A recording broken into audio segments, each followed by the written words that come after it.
Neat paper leak వ్యవహారం నుంచే మన సిజేపీ పార్టీ పుట్టుకొచ్చింది, మనం చూసాం. ఇంకా మంటలు చల్లారలేదు, అట్టుడుగుతూనే ఉంది.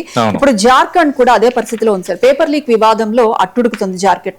రాంచీలో 14 రోజులుగా విద్యార్థులు దీక్షలు చేయటం, దీనికి సంబంధించి సిబిఐ విచారణ చేయాలంటూ కూడా పట్టుబట్టడం. ఆల్రెడీ ఇప్పటికీ విచారణ స్టార్ట్ అయింది, 19 మంది అరెస్ట్ అవ్వడం కూడా చూసాం సార్. దీనికి కూడా రాహుల్ గాంధీ మద్దతు తెలిపారు. దీనిపై మీ విశ్లేషణ ఏంటి సార్? అంటే ఇప్పుడు ఇక్కడ కొంచెం ఇంట్రెస్టింగ్ అంశమే, ఎందుకంటే జార్ఖండ్లో జేఎంఎం జార్ఖండ్ ముక్తి మోర్చా అలాగే కాంగ్రెస్ అలయన్స్ గవర్నమెంట్ ఉంది అక్కడ. అక్కడ విద్యార్థులు ఇప్పుడు ఆందోళన చేస్తున్నారు. అంటే కాక్రోచ్ జనతా పార్టీ కేంద్రం వ్యవహరిస్తున్న తీరు, పరీక్షల నిర్వహణలో కానీ మూల్యాంకనంలో కానీ వ్యవహరిస్తున్న తీరుని ఒక ఇష్యూగా చేసుకుంటే అక్కడ ఉద్యమం జరిగి రిజల్ట్ వచ్చింది.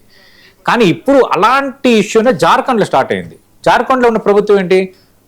జేఎంఎం కాంగ్రెస్ అంటే ఇండియా కూటమి ప్రభుత్వం ఉన్నట్టు అక్కడ. ఇప్పుడు అక్కడ పెద్ద ఇష్యూ అవుతుంది కాబట్టి అక్కడ కేంద్ర ప్రభుత్వాన్ని తప్పుపట్టిన నేతలు, అక్కడ కేంద్ర ప్రభుత్వం కేంద్ర మంత్రి రాజీనామా చేయాలి, కొత్త విధానం రావాలి, విద్యా విధానం మారాలని డిమాండ్ చేస్తున్న నేతలందరూ కూడా ఇక్కడ కూడా అదే మాట్లాడాలి. ఎక్కడైనా విద్యార్థులే కదా, ఇక్కడ మంద ఉంది కాబట్టి మనం మాట్లాడకుండా ఉండకూడదు అని అనకూడదు. సరే, రాహుల్ గాంధీ మద్దతు తెలిపారు, కానీ ఇంకా బలంగా కాంగ్రెస్ పార్టీ కానీ మిగతా పక్షాలు ఎక్కడైతే కాక్రోచ్ జనతా పార్టీ ఎన్డీఏపై మాట్లాడినప్పుడు బలంగా మాట్లాడాయో ఆ బలమైన వాయిస్లు ఇంకా వినిపించటం లేదు. ఇదే రాజకీయం అంటారు. రాజకీయం సమరాజకీయం చేయాలి కానీ వన్ సైడ్ రాజకీయాలు చేయకూడదు. జార్ఖండ్లో ఇండియా ప్రభుత్వం ఉంది కాబట్టి ఇప్పుడు మాట్లాడకూడదా? ఖచ్చితంగా భారతీయ జనతా పార్టీ దీని మీద మాట్లాడుతుంది కదా. మాట్లాడితే భారతీయ జనతా పార్టీ అక్కడ చేసింది కాబట్టి కౌంటర్ పార్టీకి ఇది చేస్తుందని మొన్న ఎవరో కాంగ్రెస్ లీడర్ అన్నాడు. అంతకు మించిన పనికిరాని కామెంట్స్ ఉండవు. అందుకు ఈ ఇష్యూని అడ్రస్ చేయాలి. అసలు ఇష్యూకి సంబంధించి మనం చూద్దాం. ఈ జార్ఖండ్ పబ్లిక్ సర్వీస్ కమిషన్ అలాగే జార్ఖండ్ స్టాఫ్ సెలక్షన్ కమిషన్ అనేవి ఉన్నాయి అక్కడ పరీక్షల నిర్వహణకు సంబంధించి. వాళ్ళు ఈ కంబైన్డ్ సివిల్ సర్వీస్ ప్రిలిమినరీ పరీక్ష 2026 నిర్వహిస్తే అందులో అవకతవకలు జరిగాయని విద్యార్థులు ఆరోపిస్తున్నారు.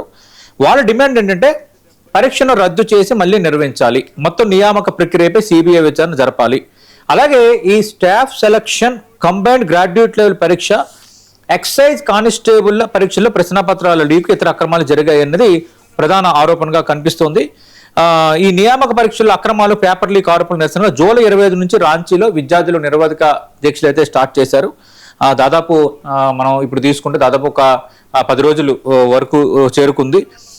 14వ రోజు, ఈ రోజుకి 14వ రోజు చేరుకుంది. ఇది కొంత పెద్దగానే నడుస్తోంది. అయితే ముఖ్యమంత్రి హేమంత్ సోరెన్ అయితే సీరియస్గా స్పందించారు ఈ డిమాండ్ల పైన.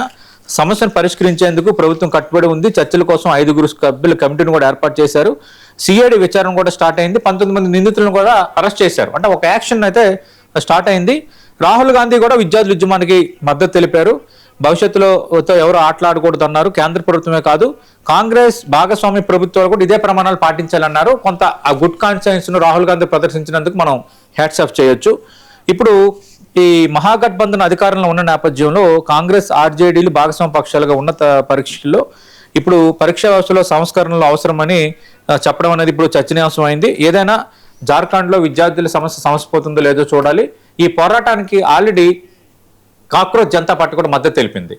అభిజిత్ దీప్కి కూడా మద్దతు తెలిపి వాళ్ళకి అనుకూలంగా మేము కూడా ఉద్యమిస్తామని చెప్పారు. కాబట్టి మరి ఉద్యమం పెద్దదయ్యే అవకాశం అయితే కనిపిస్తోంది.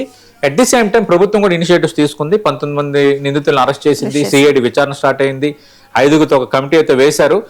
కానీ ఇప్పుడు అక్కడ బాధ్యత వహించి ధర్మేంద్ర ప్రధాన్ రాజీనామా చేశారు కాబట్టి మరి ఇక్కడ కూడా బాధ్యత వహించి ఆ పరీక్షల నిర్వహణకు కారణమైన వ్యక్తులు అంటే Jharkhand public service commission chairman కానీ అలాగే అది ఏ శాఖ పరిధిలో ఉందో ఆ శాఖకు సంబంధించిన సంబంధిత శాఖ మంత్రి కానీ మరి రిజైన్ చేస్తారా అనేది ఇప్పుడు వాళ్ళు సమాధానం చెప్పాలి.